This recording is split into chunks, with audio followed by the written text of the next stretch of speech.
One of the recurring themes that appear in this week's Parsha is the name of the idol, Baal-peor.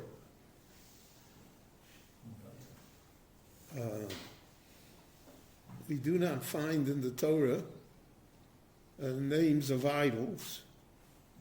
For instance, it said the Egel Azov, but what did that represent? The Torah doesn't call it by any. Baal-peor is, so to speak, a religion.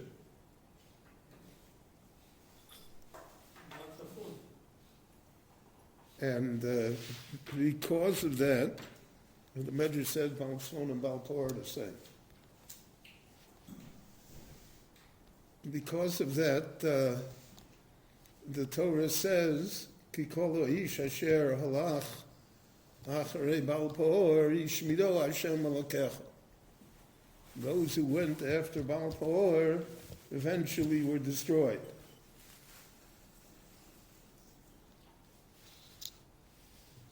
And it says, Vaneshev Bagoy Mul Beis Baal-peor. Right? The Torah says there's a fixation about Baal-peor. So there's a viewpoint that's mentioned. Baal-peor was the most popular idol. It was the political correctness of the time. It was climate change. You had to believe in it. You couldn't exist in that society without somehow having a relationship to Baal-peor.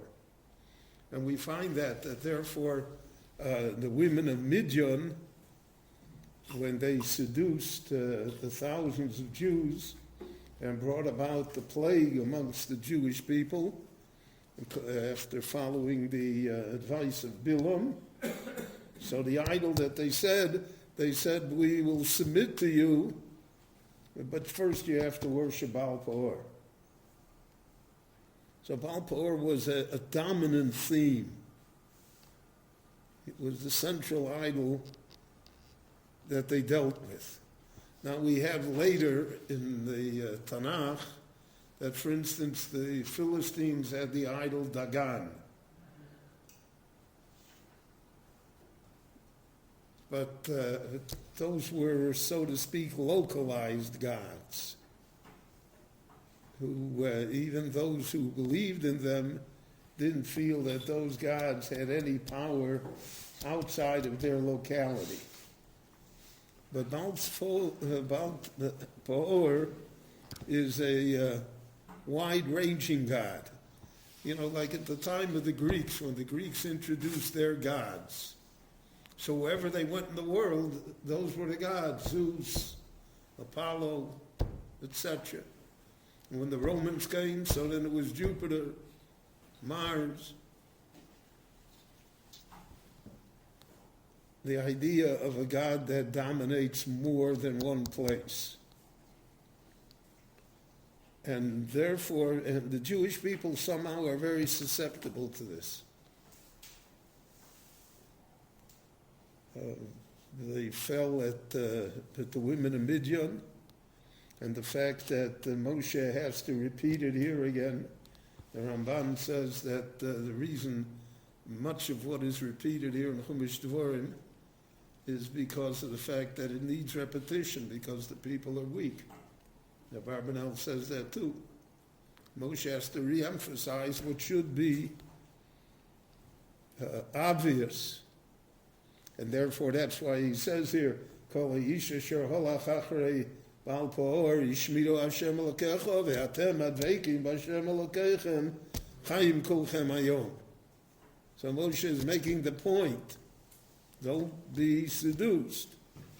Don't follow Baal-peor, because Baal-peor leads to Hashmadah. It leads to the fact that you'll be destroyed. But if you're a dovuk b'Hashem, so then Chaim Kulchem Hayom, then you have eternal life. So the Gemara discusses the method of worshiping Baal-peor. Now that's a discussion as to whether the Gemara is telling us history or whether Baal Peor still exists at the time. Now, in the time of the Gemara is before Islam,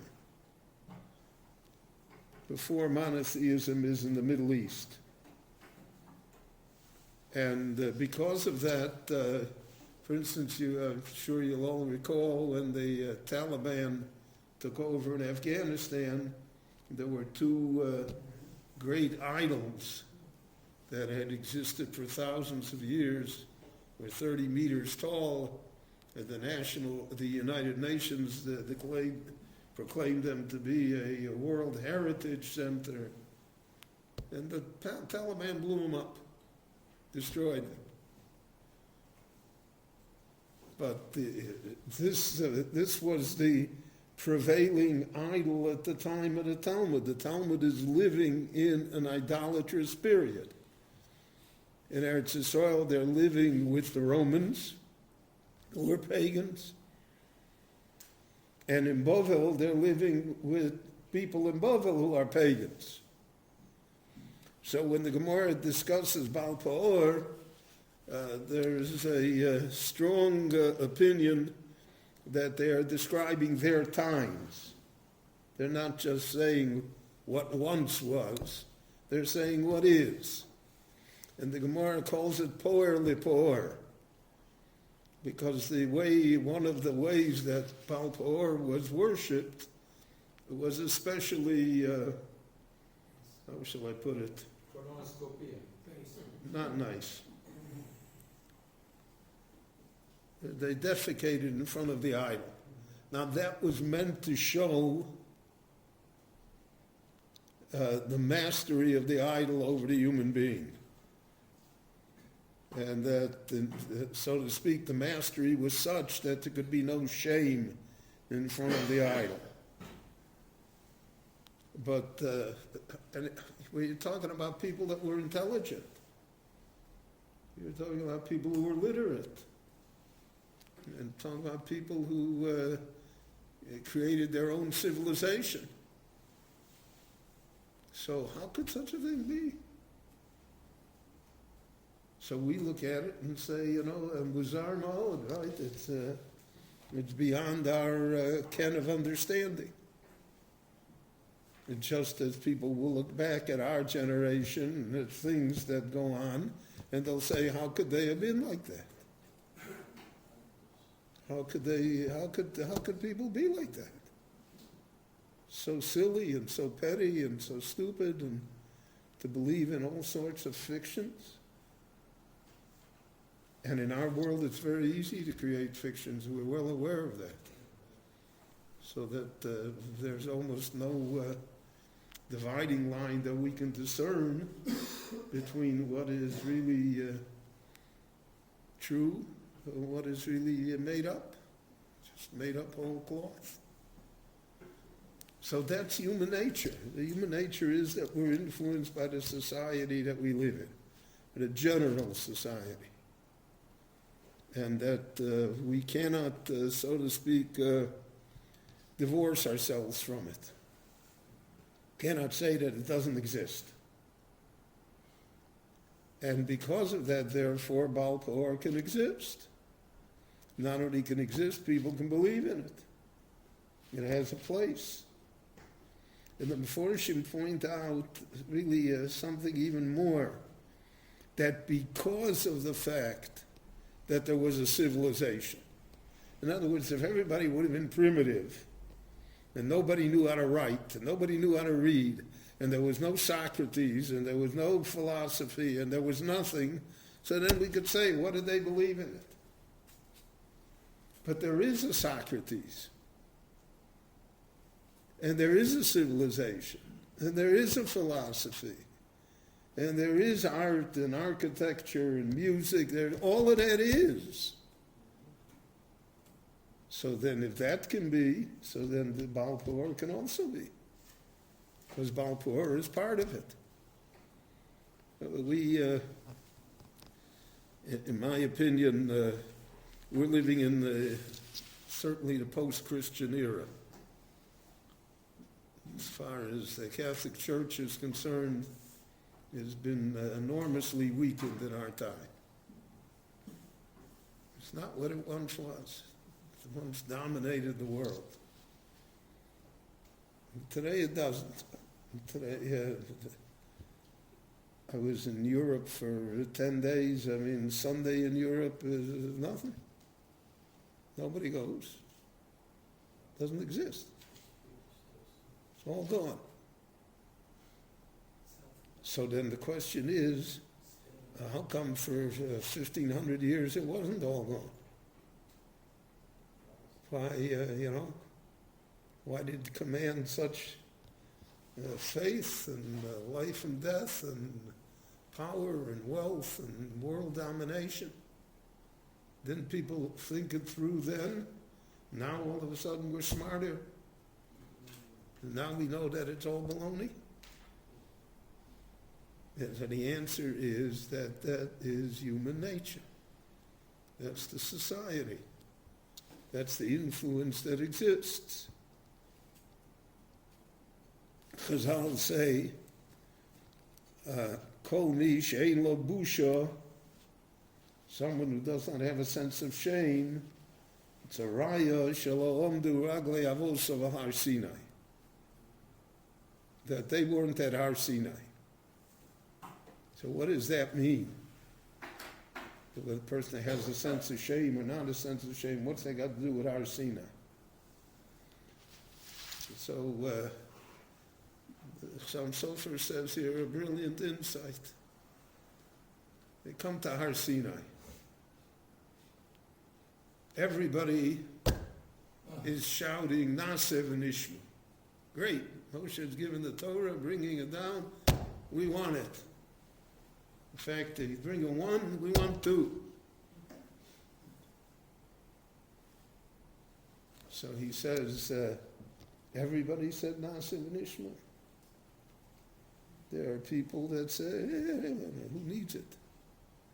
But everybody is hollering Nasev v'nishma, so I'm ashamed to say I don't want it.